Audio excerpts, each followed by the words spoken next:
Hello guys, muri sei. Saka ndinokugamuchirai zvekare futi mune chimwe chirongwa chedu chedzidziso apo patiri kuenderera mberi from the previous episode apo patanga tichidai kukurukura nyaya dzebonde. I think kune vanenge vaona the previous episode, you know kuti in this episode tiri kukontinya tichitaura nezvei. Saka guys, ndadzoka nhau yandanga ndichitaura in the previous episode. Tasira panzira apo pandanga ndichitsanangura inini kuti kana vanhu muchiita chatinoti chikapa munochiita sei, uyezve zvataidzidzisana yo guys kunotonhora. Saka ndabuda panze ndimbodziya mushana tichimbokurukura zvedu. Ndakadziya mushana chando. Uyezve chikapa chacho chinoitwa sei, because zvose zvinogona kunge zvakanaka kudzidzira kuyamwa sikarudzi yababa nekuita chikapa, but kana tikasadzidzisana kuti zvinge zvichiitwa mune zvakanaka, by the end of the day zvinogumisidzira zvisingachameki sense. Wakuita kunge like wakupenga yet uri kupopa kuti unge uchiedza kuti munge muchifadzana nemumwe wako. Saka I remember in the previous episode ndanga ndichitaura kuti madzimai vasina nzeve endai munodhonza nzeve, so that nzeve dziya dzinobatsira time yamunenge muchiita bonde, dzinobatsira zvakanyanya zvikuru kwazvo. Ma-added advantages ari kuna amai zvese nekuna baba vacho. Saka guys, ndanga pane nhau yandanga ndichiri kutaura nezvayo yekuti ko kana muchikoirana uyezve muchivaka bonde renyu munenge muchifangwa kuita sei. Tataura tikati hamufaniri kuti time yamunenge muchikoirana at the same time munenge muchisvetana sikarudzi, because kana tichiti kusvisvina sikarudzi hatisi kureva kungobata kuti tiri kureva kuti izvoni munhu wemunhukadzi kana une buri rako unofanirwa kuita uchidzidzira kuti unge uchigrebha sikarudzi yemurume, so that murume hangu mhanyi everywhere, kungopengereka everywhere ogumisira asina kuzowana panonaka pacho pekuti iwewe unge uchinakirwa naiye ange achinakirwa at the same time. Saka matips ndambosiya some of the tips ku previous episode. Zvisinei tiri kukontinya nekukoira kwedu on this episode apo pandiri kuti inini kana mudzimai uri pazasi ndakuudzai kuti unokoira sei.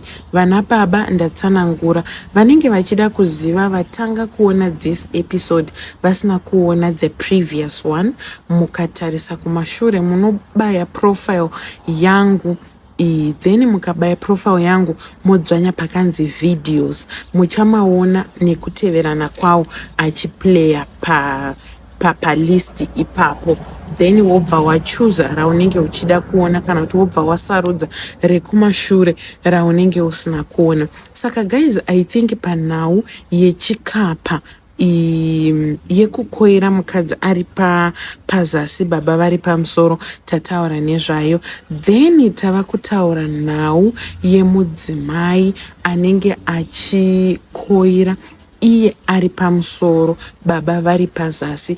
It's obvious kuti baba vacharara nemanhede votsamhira maoko avo kugotsi, then mudzimai obva atikata pamusoro pemurume wake motanga kuita yamunoita henyu imomo.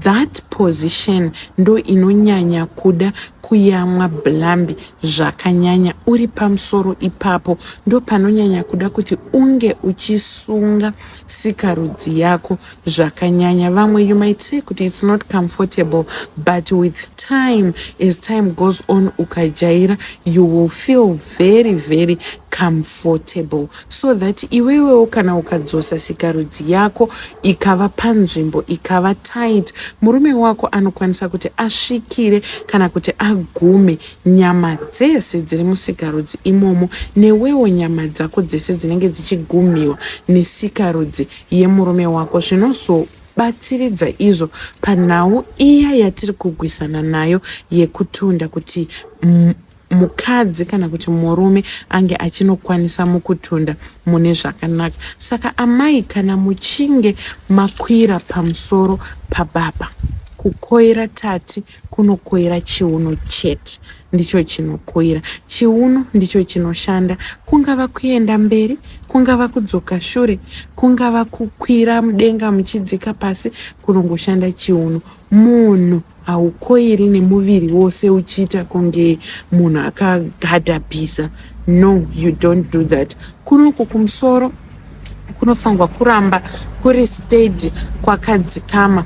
Kuzasi uku kuchiunoku ndokwatinoda kuti kunge kuchingomuvha chete. Saka ukatanyanga murume wako, unogona kuti wamutanyanga wonomira wakanotsika nezvigunwe wakadai, wotanga hako kukoira wakamira wakadero uchikurunga. It's either uchaita uchienda mberi kana kuti muchaita muchitenderedza. Ameno recipe yamunenge muchida kubikira baba vekwenyu musi uoyo. Saka then mazodaro the other way futi munogona kuti machonjomara kudero mobatirira pachest yababa kana kubatirira pambedha. I don't know whichever position inenge iri comfortable kwauri ndo yaunoita, then wobva watanga kukoira. Remember, paunenge uchikoira kunoku kuzasi unenge wakashinya, so that munhu asanyanya kuva ne too much freedom mukati yekuti anogumisira asingachanzwi kunakirwa. Ndatsanangura ndikati inini hazvina kushata kuti iko sikarudzi yemudzimai inge ichitota uyezve ichiita masounds. Pane masounds andatsanangura ini ndikati pane inonzi quiffing. Quiffing yekuti sikarudzi yako inenge ine masounds ainenge ichiita ekuratidza kuti mukadzi 1 wakatota, 2 wakanyatsokufila. Ipapo you are ready. Hatidi zvemagr zvevanhu vanozotsemurana sikarudzi munozogumisira asingachanakirwe izvozvo. Then ndikazotaura inini kuti kune mahlapu nematata anozonzwikwa nevanhu vari munext door. Ikoko hakusisiri kutota kwekufila, kwatova kushama kwesikarudzi, yatova nhandare iyoyo. Uyezve paunhandare hwacho nane hande sikarudzi iyoyo yatova nedzatinoti tingati mvura here dzakawandisa dzekuti unogumisira usisina taste, because once wangowanda mvura zvakutolida kuti unge uchizonotonhora.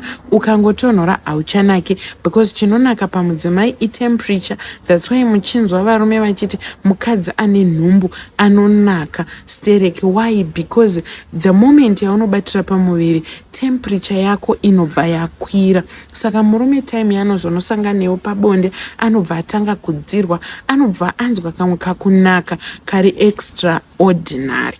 Saka guys, ndiri kuti inini inwai zvinhu zvinodzisa muviri, inwai zvinhu zvinodzora sikarudzi zvisina kensa mukati. Ndakataura ndikati maremedies ekuti vanhu munge muchinwa zvisina kensa mukati, mosiyana nekupfeka zvinhu zvakasiyana siyana kusikarudzi dzenyu, ingava mishonga nekuda kwekuti mishonga chaiyo inorapa kana kuti inoshanda taita vadiki pairi. Takungoadvaisana zvekungoti pfeka mushonga wakati, of which imwe mishonga yamunopfeka haisi nhau yekuti inoita kuti zasi kudzoke. Kazhinji muzviongorore kuti ukapfeka tumishonga tusina basa, sikarudzi yako iwe unochifungidzira sokuti inenge iri tight, but inenge isiri, asi kuti mishonga iya inonokweva yandingati mvura. Handingati mvura is such, because kuzasi kwemunhukadzi kune kaunyoro kanogara kariko,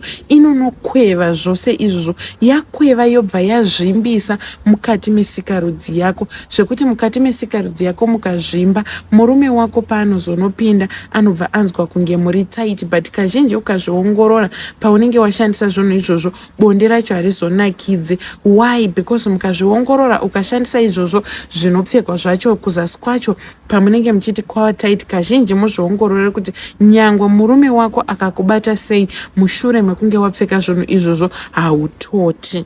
handimona. Saka izvi zvekunwa mvura ine nzungu nekunwa zvakasiyana-siyana rice water zvinodzora kuzasi nyama naturally, uyezve zvisingatizise mafeelings zvekuti murume wako akazokubata unonyatsokutota zvakanaka uchitsvedzerera apa at the same time kuzasi uku kuine grip. And saka musangobayirira zvinhu zvese kunzi tora chakati uise pachijira. Zvimwe zvinhu zvinenge zviri too acidic for nhengo dzenyu kuti dzinge dzichipfeka dzinge dzichipinda zvinhu zvakaita seizvozvo. Saka guys, please be careful nezvinhu zvamunoisa kuzasi. That's why ndakakupai maremedies ekuti munge muchingoita zvekungonwa chete zvinhu zvamoziva kuti hazvina maeffects like rice water, mvura yenzungu nezvimwe zvakasiyana-siyana. Ndichange ndichiuya nazvo ndichizokudzidzisai. Saka ndiri kuti inini amai muchiri pamusoro ipapo, sungai sikarudzi yenyu handi dzorai sikarudzi yenyu kudai kuitira kuti murume nhengo ikwanise kuva necontrol iri mukati imomo, muchikoira muchiita yamunoita. Babavo munokwanisa kuti mai vari pamusoro muvapa support nekuvabata magadziko makadai, muchivacontrola whether kuvakwidza kumusoro muchivadzosa kana kuti kuvatenderedza muchidai. Amen, whichever way yamunenge muchibika nayo poto yenyu musi uwoyo ndiyo yamunoshandisa muchivatenderedza magadziko. Sezvizvi mese muchiita sei muchinakirwa. Apawo baba nekusaidiwo mai pavanenge vachikoira, imimiwo munenge muchichingurawo amai, muchisimukirawo nekudzikirira zvinoenderana nepese yemakodzongero amuri kuita poto yenyu. Fine, tabva ipapo. Vane mibvunzo drop in the comment section or kuuya kuinbox kwangu, but I prefer kuti muye kuinbox kwangu muzobvunza zvamunoda kubvunza. Kana kuri vakadzi vanoti isisu hatisati takambotunda, uyai muzvitaure kuinbox kwangu, musazvitaura mucomment section nekuda kwekuti vamwe vanhu vanozotora maadvantages. So guys, tabva ipapo pastaira yepamusoro. Takuya pastaira iri kushungurudza vanhu vakawanda stereki. Mamwe madzimai vari kuti inini anti mamo ndikakotamiswa nemurume wangu ndinonzwa kurwadziwa, inini this inini that. Muri kukotama the wrong way. You must do it the right way. Which one is the right way? Musakotama makadai zviya zvakataurwa nababa vai vakati mukadzi wangu inini anokotama akadai zvekuti inini ndikauya kushure kwake iye anenge akandibereka. Iye kana kaundibereka inini handichakwanisi kuti ndite sei ndinge ndichirova chunhu zvakanaka, because chunhu chinenge chava pakati pemakumbo. Ukakotama wakadai so musana wakadai wakabhenza wakagodama, unoviga chunhu chinobva chauya pakati pemakumbo apa chakavharwa nemagadziko. Saka ndiri kuti inini the best way yekuti unokotama nayo apa wakanyatsokudisplaya everything uyezve kuti usarwadziwa ndeyei, because the moment yaunodai chibereko chiri kunoungana kumberi ende paachanopinda obvious achanochidhuma ende chikadhumiwa chinorwadziwa. Icho chinotoziva zvekuita kana panguva iya yebonde chinouya chega chodzoka kudai so choya choguma sikarudzi yake chotiza zvekare. Ndicho chinenge chichimutekenyedza chichimukwenya kuti azoti ndiri kunakirwa, but icho chinoziva zvachinoita depending neposition yaunenge wakachisa kana kuti position yaunenge uri. Saka inini ndiri kuti kana muchida kuita this style munoita sei? I think this style iri more comfortable. Zvakudependa nekuti munorara pai. Kana muchirara pambhedha muchizati mubhedha wenyu is strong enough kuti munge muchiita izvozvo, you can do it on the bed. And when you do it on the bed unoita sei? Mukadzi godama nemabvi ako. Wagodama nemabvi ako, then wobva waisa chest yako pasi. Only the chest ne each zvinofangwa kunoenda pasi zvekuti kana wakarara wakatarisa kuside wakadai dama rako rinofangwa kunoguma pasi nethis chest part yemazamu chete, kuzobva pamazamu zvichiuya kuno uku kudumbu, zvese izvozvo zvinofangwa kunge zviri mudenga. Then kana wadaro, nyatsokuvhura makumbo ako wakanyatsokudai zvekuti at an angle yekuti kana newe unonyatsokunzwa kuti you are comfortable. Then wavhura guys, don't mind the background noise. Ndiri panze saka parodi pane pachingopfuura chimota like izvezvi zvikwava kumanhero, vanhu vazhinji vakuchaisa kumabasa, saka mota dzichingofamba up and down. Then wavhura makumbo ako neangle yekuti iwe unonzwa kuti you are comfortable, and chest yako pasi, chiuno mudenga, zvekuti iwe wega unotonyatsokunzwa kuti position yandiri unofangwa kufila weight yemagadziko ako, kunzwa kuti magadziko angu ari mudenga. Kana ukadaro, time yaunoisa chest pasi, chiuno chichiti mudenga, kureva kuti muzanzi yose handi yava pachena, zvekuti nyangwe vadyi zvekuti nyangwe mudyi wechikafu anonyatsokufila kuti ya. Then kana adaro, iye I don't know height yemurume wako, kuti anenge akamira here, anenge akagodama here, I don't know. But if you try that one, you will never go wrong. You will thank me later. Then you allow munhu kuti ange achirova zvinhu kubva nekumashure. Fine. Then kana makadaro, now haisi, guys, you need to understand this. Pane musiyano mukuru between dancing nekukoira. Zviye zvamunoita kana muchitambisa maanochi magadziko enyu, zvamunenge muchita paya, is not what you do in bed. And saka zvamunoita ndezvekuti kana wamupa magadziko kudai, iwe wechikontrola waist area yako zvishoma nezvishoma, uchienda kumberi uchidzoka, uchinda uchidzoka, uchinda uchidzoka, uchikurungira kana uri uya anofarira kukurunga, whatever zvamunenge muchiinstructana kuti muite. Kana ukambonzi ndizunzire, wombomati zhizhizhizhi, wombomazunza. Kana ukambonzi ndiwainire, wombowaina, wakadaro, baba vachirova chinhu kusvikira zvanaka. Then ikoko futi, nikuda kwekuti wadisplaya everything zvava pachena, apa iwewe uneburi, chichaitika ndechekuti mhepo ichauya neuwandu hwayo yakaita sei, yakawanda. Saka vana baba, there is also another trick yekuavoida mhepo kuti inge ichipinda. Time yamunodzoka guys, mundiregera ndakanganwa zora lip balm, saka malips angu ari kuita ichichenuruka.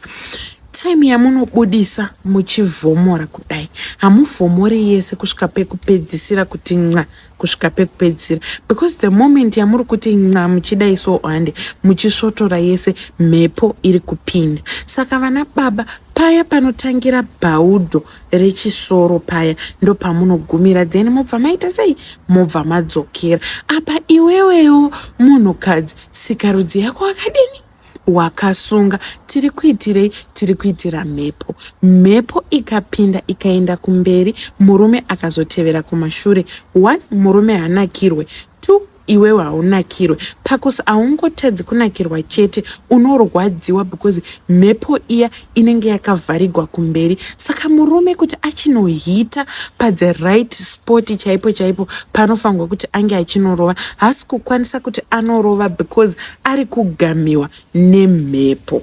And ndopaya pakunoti paunokotoroka uchisimuka kudai mapedza, une uchiti, which is not good. Ende varume vakanzwa sound iyoyo, it will definitely turn them off. Saka how do you avoid this? Udzanai pamunenge muchikoira paya from the back, muchikoirana from the back kuti no, ngaisanzi hubu yose kuburitsiwa yobva yapera. Anofangwa kusiya ichirimo panotangira chisoro chiya, chibhaudho chemusoro icho chiya, ndipo paanofangwa kuita sei, kumirira ipapo. Then iwewe unenge uchiita uchisunga sikarudzi yako, wombosunungura, wombosumuka, wombosvepa kuita yokusvozva vanhu vaMwari, kunge mwana ari kumwa mukaka, kuita yekutsenga kudai iri ikoko, wakaivharira ikoko, munhu achiita sei? Achinakirwa. Then chimwe chinhu chamufanirwa kudzidza guys, haisi nyaya yekungoti vanhu munofanirwa kuti munge muchingoshandurana muchingodini kuti musvike pakutundisana, especially pakuti munhurume uzosvika pakutundisa mukadzi. No, zivai kuti pane mapositions anoitwa kana vanhu muchida kuti munge muchitundisana, then kozouya mapositions anoitwa kana muchida kuita damba refu, kunyanyanyanya position yekumashure, mai mberi baba kumashure, inofanirwa kuti ndingati inofanirwa kuva last position, because mushuka after amai vatunda, then baba vasati vatunda, muchizoita iyoyo yekumashure. Iyo ndo inonzi final touch yekuti baba vachikwanisawo kuti vange vachiita sei? Vachinotundawo. Hamungatangi makati umwe mberi umwe shure, because pasina nguva baba vane vatotunda, apa amai vachiri panzara. Amai kana muchida position yekuti amai vange vachitundawo, vachikurumidza kutunda, zvamunoita position yekuti mai vari pazasi baba pamusoro, ndiyo inopa kuti mai vakurumidze kutunda. Uyezve takati kune vaya who finds it hard kuti vange vachinotunda, please try kuti murume ari pamusoro iwe uri pazasi uri kukwiza beans, kana kuti murume ari kukwiza beans yemukadzi wake, but baba kuti apa vari kukoira vari pamusoro hazvizoiti kuti vange vachizokwiza beans futi zvekare. Saka amai ndo vanofanirwa kuti vange vachiita izvi zvekukwiza beans. Well, tabva ipapo. Imwe futizve position yekuti amai vange vachikurumidza kutunda. Amai ngavarare nemanhede, varara nemanhede ngavachisumudza makumbo ainde mudenga kutomira kudai so. Kana vadero makumbo vobva vamadzosa kudai so kumashure, makumbo avo odzoka apa. Kana makumbo adzoka apa, baba vochitanga kurova chunhu vari paposition iyoyo, because everything chinenge chiri pachena, plus vanenge vachinopinda vakadai vari nechekumusoro, havasi kunopinda mugomba vakadai so, vari kunopinda vakadai so vari nechepamusoro. Izvo zvino increase machances ekuti amai vange vachitunda. Why? Pavari kupinda vakadai vari kufambira nechepamusoro pekuti vanonokwiza mudzi webeans iya yatakataura kuti beans ndiyo ine matomu ese. Saka guys, position iyoyo ndo position yekuti kana uchida kutundisa mukadzi, kana kuti iwewo mukadzi uchida kuti unge uchikurumidza kutunda, ndiyo position yamunokwanisa kuti munge muchishandisa. Uyezve position iyoyo inobvumira amai kuti vati uku vari kufila blambi, uku vari kukwiza beans nemaoko. Saka iposition ino increase machances ekuti munhu wemudzimai ange achitunda. So guys, in this episode ndichamirira ipapa, because ma videos acho akazonyanya kureba anozoboa kuti ndinge nichima exporter nekuma editor. Saka ngatisanganei zvekare mune imwe episode. Whatever that you want to learn or whatever that you want to know, drop it in the comment section kana kuti uyai ku inbox kwangu. Above all, don't forget to comment, like and subscribe. Kukomenta nekulaika mucherechedzo wekuti you guys, you are loving the program and you are also supporting the program. Zvisinei ngatisanganei zvekare mune zvimwe zvirongwa zvinotevera.